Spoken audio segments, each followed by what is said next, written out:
ራስን መለወጥ ላይ ከባዱ ነገር ምን እንደሆነ ታውቃላችሁ? ጀምሮ መውደቅ አይደለም። የሆነ ነገር ጀምራችሁ ሞክራችሁ መውደቅ አይደለም። በሌሎች ተቀባይነት ማጣት፣ ሌሎች እናንተን አለመቀበል ወይም ሪጀክሽንም አይደለም ከባዱ ነገር። ተስፋ መቁረጥም ብዙ ከባድ አይመስለኝም። ሞክሮ ተስፋ መቁረጥ ይኖራል እና በጣም ከባዱ ነገር ራስን መለወጥ ላይ ኮምፈርት ዞን ነው፣ ምቾት ቀጠና። ከለመድነው ነገር መውጣት፣ ከለመድነው ነገር ወጥተን አዲስ ነገር መሞከር፣ ከለመድነው ኮምፈርት ዞን ፍርሃትን አሸንፎ መራመድ፣ መንቀሳቀስ፣ ወደፊት መቻል። ከባዱ ራስን መለወጥ ላይ ኮምፈርት ዞን ነው። ህልም ኖሮ አላማ ኖሮ ግብ ኖሮ ራስን እንዳትለውጥ አሳስሮ የሚይዝ ትልቅ የባህሪ ክፍተት፣ እንዲሁም ህልምን በየቀኑ ሳታውቀው ሳይገባህ እየሞተ እድሜ በየቀኑ ሳታውቀው እየገፋ የሚመጣበትና መጨረሻ ላይ ነቅተህ በህይወት የምትጸጸትበት መጥፎ ቦታ፣ መጥፎ ባህሪ የምቾት ቀጠና ወይም ኮምፈርት ዞን ነው። እንዴት ከኮምፈርት ዞን መውጣት እንዳለብን በዚህ ቪዲዮ አሳያችኋለሁ። ታላቁ ሊቃውንት ሊቅነት ነኝ። አብራችሁኝ እስከ መጨረሻው ቆዩ። በባለፈው የኮምፈርት ዞን ቪዲዮ እንዴት የምቾት ቀጠና ከህይወታችን፣ ከግባችን፣ ከዓላማችን ወደኋላ እንደሚመልሰን አካፍያለሁ። በዚህኛው እንዴት ከኮምፈርት ዞን መውጣት እንዳለብን ነው ማሳያችሁ። ከጥቂት ዓመታት በፊት እኔም የኮምፈርት ዞን ተጠቂ ነበርኩና ዓላማ ነበረኝ፣ ህልም ነበረኝ፣ ራሴን መቀየር አለ። ትምህርት ቤት አስተማሪ ነበርኩ። ከዛ በፊት ወርክሾፕ ውስጥ ሰራ ነበር፣ ጋራጅ ውስጥ ምናምን ሰራ ነበርና ሁሌ የሆነ ሩቲን አለ። በቃ አእምሯችን ውስጥ ፕሮግራም የተደረገ አይደል? ራስን መለወጥ እየፈለጋችሁ አትንቀሳቀሱም፣ ወደፊት ከፍ አትሉም፣ ራሳችሁን አታረጉ ምናምን ወደፊት ለመሄድና ስርስር አድርጎ የሚይዝ ቦታና መለወጥ ፈልጋለሁ፣ ማደግ ፈልጋለሁ፣ አክሽን አልወስድም። የሆነ የተመቸኝ የተደላደለ ቦታ አለ። በሰዓቱ ወርክሾፕ ውስጥ ሰራ ነበር። የሆነ ኮንስትራክሽን ላይ ነበር የምሰራው። ባይባል የተወሰነ ክፍያ ይከፈለኝ ነበር። ከዛ ትምህርት ቤት መጣው። ትምህርት ቤት አስተማሪ ሆኜም ስሰራ የሆነ ኮምፎርታብል የሆነ ሩቲን አለ አእምሯችሁ ውስጥ ቢልድ የሚደረግ። ትሄዳላችሁ፣ ትገባላችሁ፣ ምግብ ትበላላችሁ፣ ትወጣላችሁ፣ ዘና ብላችሁ ትኖራላችሁ። ግን ለውጥ የለም። የሆነ አዲስ ነገር መጀመር ትፈልጋላችሁ፣ ግን የለም። ድርጅት መክፈት ትፈልጋላችሁ፣ ግን አክታት አድርጎ ብቻ አእምሯችሁን እስርስር አድርጎ የሚይዝ ቦታ ነው ኮምፈርት ዞን። እና ኮምፈርት ዞንን አለማለፍ ጋይስ፣ አንድ አይነት ቦታ፣ አንድ አይነት ገቢ፣ አንድ አይነት ሪሌሽንሺፕ፣ አንድ አይነት ለዛው ማትፈልጉት እና በቃ መቀየር የምትፈልጉት መለወጥ የምትፈልጉት መጥፎ ቦታ ላይ ታስራችሁ እንድትቀሩ ነው የሚያደርገው። እኔ ምንድነው የተጠቀምኩት? በዛውም ሳይኮሎጂካል ኢንፎርሜሽኖችንም አንድ ላይ አድርጌ ከኮምፈርት ዞን የወጣሁበትን መንገድ በ5 ስቴፖች አካፍላችኋለሁ። አብራችሁ ቆዩ። የመጀመሪያው አዌርነስ ነው፣ ማወቅ። ምቾት ቀጠና ላይ እንደሆናችሁ፣ ኮምፈርት ዞን ውስጥ እንደሆናችሁና ስታክ እንደሆናችሁ መረዳት መቻል። አብዛኛው ሰው በነገራችን ላይ ይሄንም አይረዳም። ሁሌ ሜንተር ይለኛልና የመጀመሪያው የለውጥ ስቴፕ፣ የመጀመሪያው ራስን የመቀየር ስቴፕ የቱ ጋ ነኝ የሚለውን መመለስ መቻል ነው። እና ከኮምፈርት ዞን ለመውጣት የመጀመሪያው አዌርነስ ነው። ኮምፈርት ዞን ውስጥ መሆናችሁን አዌር ለመሆን ምን ማድረግ አለባችሁ? 3 ነገሮች ልንገራችሁ። መጀመሪያው የሆነ ቻሌንጅ ሲመጣ ቻሌንጁን አቮይድ እያደረጋችሁ ነው ወይ? ካላችሁበት ቦታ እንድትወጡ የሚያደርግ ካላችሁበት ከለመዳችሁበት ነገር በመሄድ ሊሆን ይችላል፣ አዲስ ነገር በማድረግ ሊሆን ይችላል፣ አዲስ አይነት ክላይንት መጥቶ ሊሆን ይችላል። ብቻ ቻሌንጅ የሚያደርጋችሁ ነገር ሲያጋጥማችሁ ዝም ነው ወይ የምትሉት? እርፍ ይቅርብኝ ጎመን በጤና የምትሉ ሰው ናችሁ ወይ?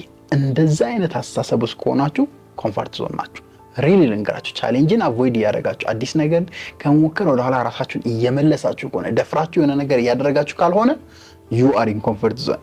በዚህ አዌር መሆን ትችላላችሁ፣ ምቾት ቀጠና ላይ መሆናችሁ። ሁለተኛ አዌር የምትሆኑበት መንገድ ከለውጥ ይልቅ ምቾትን እያስቀደማችሁ ከሆነ፣ ለምሳሌ ገንዘብ መቆጠብ ህይወታችሁን ከፍ ያደርጋል። በሆነ መንገድ ቆጥባችሁ በትክክል ኢንቨስት ማድረግ፣ ከዛ ይልቅ ጓደኞቻችሁ ጋር ሄዳችሁ በገንዘባችሁ መዝናናትን እየመረጣችሁ ከሆነ ኮምፈርት ዞን ውስጥ ናችሁ፣ ምቾት ውስጥ ናችሁ። በሌላ ምሳሌ ስፖርት ሰርታችሁ ጤናችሁን መጠበቅ ክብደታችሁን መቀነስ እያለባችሁ እናንተ ግን የስፖርቱን ሰዓት በእንቅልፍ የምታሳልፉ ከሆነ ኮምፈርት ዞን ውስጥ ናችሁ። አትጠራጠሩ። ከግሮዝ ይልቅ ራስን ከማሳደግ ይልቅ ምቾትን እየመረጣችሁ ነው። ከግሮዝ ይልቅ ራስን ከማሳደግ ይልቅ ዘና ማለትን እየመረጣችሁ ነው። በሌላ አገላለጥ የሚለውጣችሁ መጽሐፍ አጠገባችሁ ቁጭ ብሎ መጽሐፉን ከማንበብ ይልቅ ስክሮል እያደረጋችሁ የምትውሉ ከሆነ፣ ፐርሰናሊ የምታድጉበትን መጽሐፍ ከማንበብ ይልቅ ሁሌ ስክሮል እያደረጋችሁ የምትውሉ ከሆነ ከመለወጥ ይልቅ እቺ ምቾት የምትሰጣችሁን ጥሩ ጊዜያዊ ስሜታችሁን ደስ የምታስብላችሁን ስክሮል መርጣችኋል። እመኑኝ ምቾት ቀጠና ውስጥ ናችሁ። ከምቾት ቀጠና ውስጥ ለመውጣት የመጀመሪያው ስቴፕ አዌር መሆን፣ ስታክ መሆናችሁ፣ ውጤታችሁ የተቀየረ እንዳልሆነ ግን ኮምፈርታብል የሆነ ቦታ እንደሆናችሁ፣ ቻሌንጅን አቮይድ ያደረጋችሁ እንደሆነ ካወቃችሁ ኮምፈርት ዞናችሁ ውስጥ መሆኑን እንዳትጠራጠሩ። አዌርነስ የመጀመሪያ ስቴፕ ነው። ሌላኛው አዌር የምትሆኑት ህልማችሁን ወደፊት እየገፋችሁት ከሆነ ባለፈው ዓመት አደርጋለሁ ያላችሁትን ነገር ከሚቀጥለው 3 ዓመት ውስጥ በሚቀጥለው 3 ዓመት ውስጥ አደርጋለሁ ያላችሁትን ነገር በሚቀጥለው 5 ዓመት ውስጥ ምናምን እያላችሁ ህልማችሁን ፑሽ እያደረጋችሁ ድሪማችሁን እያቆያችሁ ከሆነ ኮምፈርት ዞን ውስጥ ናችሁ ማለት ነው። ለምን አሁን ማድረግ ያለባችሁ ነገር ለነገ ልታሳድሩ ነው። which means ኮምፈርትን መርጣችሁ ቻሌንጅድ መሆን አትፈልጉም ማለት ነው። በእነዚህ መልኩ መጀመሪያ አዌር መሆን አለባችሁ። እነዚህን ጥያቄዎች ጠይቁ። ቻሌንጅ አቮይድ እያደረግኩ ነው ወይ? ከዛ መቀጠል ህልሜ ቀስ ብሎ እንዲመጣ ወይም እያራዘምኩት ነው ወይ? በሌላ መልኩ ደግሞ ከሚያሳድገኝ ነገር ይልቅ ራሴን አፍኜ ይዤ ምቾቴን እየመረጥኩ ነው ወይ? በእነዚህ ውስጥ መጀመሪያ አዌር ሁኑ። ኮምፈርት ዞን ውስጥ መሆናችሁን ስታክ የሆነ ቦታ መሆናችሁን እወቁ፣ ለዩ። የመጀመሪያው ስቴፕ ነው። ሁለተኛው ከምቾት ቀጠናችሁ ውስጥ የምትወጡበት መንገድ በትንሹ መጀመር። ግን አሁን ስታርት ስሞል በት ናው ነጮቹ የሚሉት ማለት ነው። የፈለገ ትልቅ ህልም ይኖራችሁ፣ የፈለገ ትልቅ ማሳካት የምትፈልጉት ነገር ይኖራችሁ፣ ኮምፈርት ዞን ውስጥ መሆናችሁን አዌር ከሆናችሁ በኋላ በአንድ የዘል ተዘሎ አይወጣም። በአንድ የኮምፈርት ዞን ምናምን ሀቢታችሁ ልምዳችሁን ቀይራችሁ በሳምንት ምናምን ለውጥ አታመጡም። በተቻላችሁ አቅም ስታርት ስሞል፣ በትንሹ ኮምፈርት ዞናችሁ ውስጥ የምትወጡበትን መንገድ ዲዛይን አድርጉ፣ ፕላን አድርጉ። ግን መቼ ጀምሩ? አሁን ናው፣ ዛሬ ይህን ቪዲዮ እያያችሁ ኮምፈርት ዞን ውስጥ መሆናችሁን አዌር ከሆናችሁ በኋላ መጀመሪያ ያለባችሁ በትንሹ ነው ለመውጣት። መቼ? አሁን። ለምሳሌ ትልቅ ዩቲዩብ ቻናል ቢውልድ ማድረግ አስባችኋል፣ ሚሊዮን ሳብስክራይበር ያለው። መቼ ጀምሮ? አሁን። ምን በማድረግ? ስልካችሁን አወጣችሁ አሁኑኑ ሪኮርድ በማድረግ ስታርት ስሞል በት ናው። ስፖርተኛ መሆን ፈለጋችሁ? አዎ፣ ስታርት ስሞል። መቼ? አሁን። በ10 ፑሽአፕ ይኸው ውረድ። እያየው ይህን ቪዲዮ እያየ 10 ፑሽአፕ ውረድ ጣይሎ ለበቃ። ስታርት ስሞል ግን አሁን። ቢዝነስ መጀመር ፈለጋችሁ? ጀስት ሌላውን ትልቁን ቢዝነስ ካምፓኒ ፒኤልሲው ምናምን ተውቱና ጀስት ዛሬ ሄዳችሁ አንድ ክላይንት የሚሆን ሰው አናግሩ። ዛሬ ሄዳችሁ ይዛችሁ ጫማ፣ ይሄ ጫማ ያምራል መግዛት ፈልጋለሁ ብላችሁ ጠይቁ። ስታርት ስሞል በት ነው። በቃ ከምቾት ቀጠና መውጣት ፈልጋችኋል። ስለዚህ ማድረግ የምትችሉት በትንሹ ቀስ እያላችሁ መጀመር ነው። የምትጀምሩት ግን አሁን ይሆን። በዚህ መንገድ ነው በሂደት ከኮምፎርት ዞን ውስጥ የምትወጡት። ቆንጆ ስቴፕ ነው። ስታርት ስሞል በት ነው። የትኛውም ኮምፎርት ዞን ውስጥ ሁኑ፣ የትኛውም ረጅም ጊዜ ኮምፎርት ምቾት ቀጠናችሁ ውስጥ ልትቆዩ ትችላላችሁ። ግን በትንሹ በመጀመር አዲስ ሰው በማናገር ሰዎች ፊት ማውራት ከሆነ አንድ ሰው ፊት ሄዶ ቆሞ በማውራት ኮንፊደንሳችሁን ቢውልድ ማድረግ ከሆነ አንድ ትሬኒንግ ሴሽን ሄዶ ከመከታተል ከትንሽዬ ነገር ነው የሚጀምረው። ግን ያን ነገር አሁን ጀምሮ በዛ መንገድ ከኮምፎርት ዞናችሁ መውጣት ትችላላችሁ። ሶስተኛው መንገድ አእምሯችንን ሪፕሮግራም ማድረግ ነው። ሌላም ቪዲዮ ሰርቻለሁ ከዚህ በፊት ቼክ አድርጉ ገብታችሁ። ሪፕሮግራሚንግ because our mind works with a program። አእምሯችን ማንኛውንም ነገር የሚረዳው የሚያነበው እንደ ኮምፒውተር ፕሮግራም ይዞ ሴቭ አድርጎ ነው። በምን መልክ? በልምድ መልክ፣ በባህሪ፣ በአስተሳሰብ፣ በአመለካከት መልክ እያንዳንዱ የምታዩት የምትሰማት ነገር ከሌሎች የምታገኙት ትምህርት ኤቭሪቲንግ ቢልድ ይደረግና እንደ ፕሮግራም ነው ቁጭ የሚለው እዚህ ውስጥ። አሁን ኮምፎርት ዞን ውስጥ ምቾት ቀጠና ውስጥ ከሆነ ያላችሁት ኮምፎርት ዞን የሚል ፕሮግራም ተጭኖባችኋል ማለት ነው።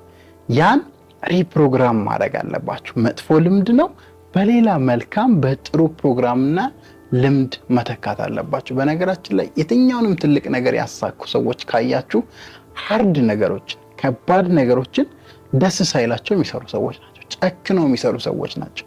የፈለገ ከባድ ቢሆን ያ ነገር ካላቸው ዓላማ ካላቸው ግብ አንጻር ስንፍናቸውን አሸንፈው ያላቸውን ምቾት ጥለው እንቅልፋቸውን ቀንሰው የሰሩ ሰዎች ናቸው። የትኛውም ሰክሰስፉል ሯጭም በሉት ኳስ ተጫዋችም ቢዝነስማንም በዚህ መንገድ አእምሮን ሪፕሮግራም ማድረግ ጀምር። ምክንያቱም አእምሯችን ከኮምፎርት ዞን መውጣትን እንደ ከባድ ነገር፣ እንደ ቻሌንጅ፣ እንደ መጥፎ ነገር ነው የሚያየው።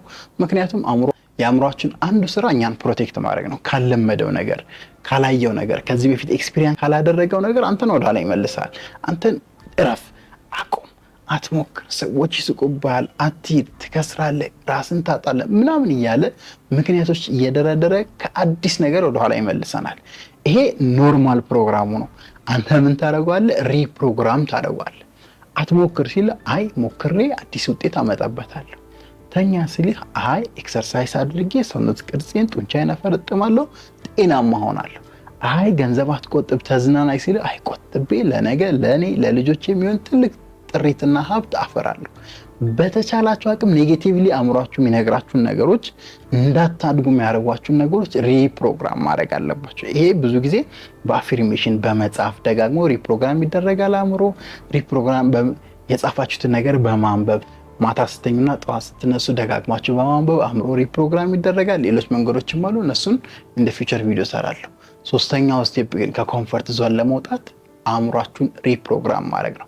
ምቹ ያደረጋችሁን ነገር እንደገና እንደ ሀቢት እንደ ልማድ እየጻፋችሁ በተቃራኒው እየቀየራችሁ አዳዲስ ነገሮችን መሞከር ኖርማል እንደሆነ፣ ከባድ ነገሮች እንደሚያሳድጋችሁ፣ ቻሌንጅ ለህይወታችሁ አሪፍ እንደሆነ ለአእምሯችሁ እየነገራችሁ፣ ሁለተኛ ላይ በነገርኳችሁ ደግሞ ስቴፕ ስሞል የሆነች ነገር አሁን ላይ በመጀመር ከኮምፎርት ዞን መውጣት ትችላላችሁ። አራተኛው ግልጽ የሆነ ፕላንና እቅድ ማዘጋጀት፣ ራዕይ ማዘጋጀት። ከኮምፎርት ዞን ወጣችሁ የት ነው የምትሄዱት? ካላችሁ ምቾት ቀጠና ወጣችሁ አምልጣችሁ የት ነው የምትሄዱት? ግልጽ የሆነ ድሪምና ጎል ያስፈልጋቸዋል። የሆነ በጣም ወደው አባባል አለ፣ ድሪምስ ዊዛውት ጎልስ አር ጀስት ዊሽስ፣ ድሪምስ ዊዛውት ፕላንስ አር ጀስት ዊሽስ። ህልም እቅድ ከሌለው ወዴት እንደምትሄዱ በትክክል ማያሳይ ከሆነ በቃ ምኞት ነው፣ ተኖ ይቀራል እንደማለት ነው። ስለዚህ ኮምፎርት ዞን የምትወጡበትን ምክንያት በህልም መልክ በአላማ መልክ ጥርት አድርጋችሁ ክሊር አድርጋችሁ አክሽን ፕላን ማስቀመጥ አለባችሁ። መጀመሪያ ከኮምፎርት ዞናችሁ ወጣችሁ ምንድነው ማሳካት የምትፈልጉት? ጀስት በግልጽ ጻፉ። ገቢያችሁን ማሳደግ ነው፣ አዲስ ቢዝነስ መጀመር ነው፣ ስፖርተኛ መሆን ነው፣ ዩቲዩብ ቻናል መጀመር ነው። ግልጽ አድርጋችሁ የምትፈልጉትን ነገር ከኮምፎርት ዞን ወጣችሁ የምታደርጉትን ጻፉ። ከዛ ያን እንደ ህልም እንደ ድሪም ያስቀመጣችሁትን እንደ ጎል ያስቀመጣችሁትን ነገር ብሬክ ዳውን አድርጉ። ለምሳሌ ዩቲዩብ ቻናል መጀመር ከሆነ ምን አይነት ዩቲዩብ ቻናል ነው የሚጀምረው? በግልጽ አድርጉ። ሞቲቬሽናል ዩቲዩብ ቻናል ነው፣ የኳስ ዩቲዩብ ቻናል ነው፣ መዝናኛ ነው፣ ፖድካስት ነው። ብሬክ ዳውን አድርጉት። ስብርብር አድርጋችሁ ዩቲዩብ ቻናሉን እንዴት እንደምትሰሩት ፕላኖችን ከስር አስቀምጡ። ከኮምፎርት ዞን ወጣችሁ የምታደርጉት ነገር ያ ስለሆነ።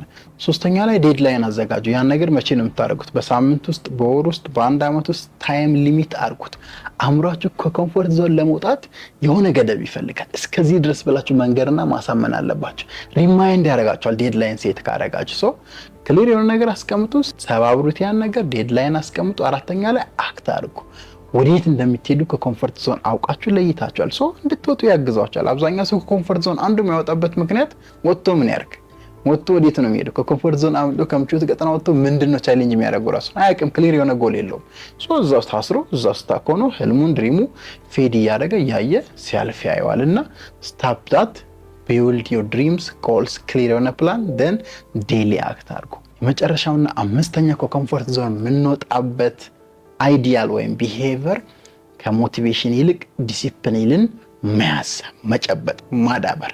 ሁሌ ያካፍለዋለሁ። ሞቲቬሽን ኢዝ ኢምፖርታንት። በህይወት መነሳሳት፣ መነቃቃት፣ አንድ ነገር ለማድረግ ፍላጎት መኖር በጣም አስፈላጊ፣ ለህይወታችን ገንቢ፣ ራሳችን ለመቀየር እጅግ በጣም አስፈላጊ ነው። ግን ሞቲቬሽን ላይ ከተንጠላጠላችሁ which is ስሜታችሁ ጥሩ ሲሆን ብቻ ከሆነ አንድ ነገር የምታደርጉት፣ ደስ ሲላችሁ ብቻ ከሆነ ቢዝነስ ለመጀመር የምታስቡት፣ ደስ ሲላችሁ ብቻ ከሆነ ዩቲዩብ የምትቀርጹት፣ ደስ ሲላችሁ ከሆነ ሲደብራችሁ አንድ ነገር ማታደርጉ ከሆነ ያ ህልም ፌድ እያደረገ ከኮምፎርት ዞን መውጣታችሁ ቫልዩ ሳይኖረው ይቀራል።